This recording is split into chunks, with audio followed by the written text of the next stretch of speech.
Sono presidente di Confartigianato Palermo Nunzio Reina. Ho avuto l'idea perché vedendo in quasi tutte le città europee e mondiali come New York esistono i lustrascarpe. I lustrascarpe interpretati oggi in maniera più evoluta del vecchio Shusha permette di creare un'attività, quindi riprendere i vecchi mestieri, tra questi il lustrascarpe. Quindi abbiamo pensato di realizzarlo a Palermo, fare un lavoro e in sinergia con Piero Caccamo, che è il calzolaio di via Marchese Villabianca, abbiamo deciso di scommettere su questo mestiere.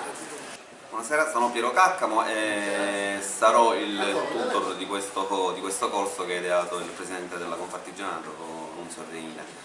Quindi una volta che si forma la cooperativa iniziano dei corsi che saranno di 5 giorni per 3 ore al giorno, dove faremo apprendere tutto ciò che serve per pulire le scarpe, per le vie di Palermo, tutto qua.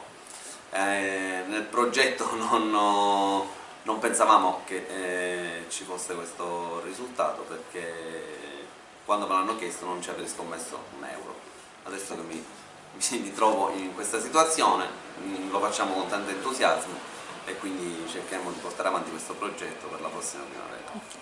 C'è chi ha criticato l'iniziativa soprattutto per quanto riguarda l'inclusione anche di laureati, vedendolo come, tra virgolette, una cosa degradante per chi ha conseguito un titolo di studio così alto. Lei cosa ne pensa? Allora, io penso sicuramente che in questo momento stiamo attraversando un periodo di crisi totale, di assenza totale di lavoro, quindi molti si buttano a qualunque cosa, l'importante è che sia un lavoro onesto.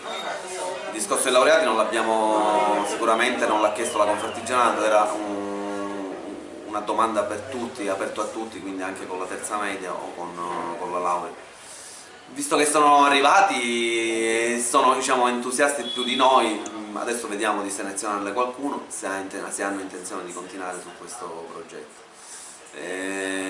Sicuramente non è una bella cosa questa situazione, però è sempre un lavoro umile ma un lavoro a tutti gli effetti.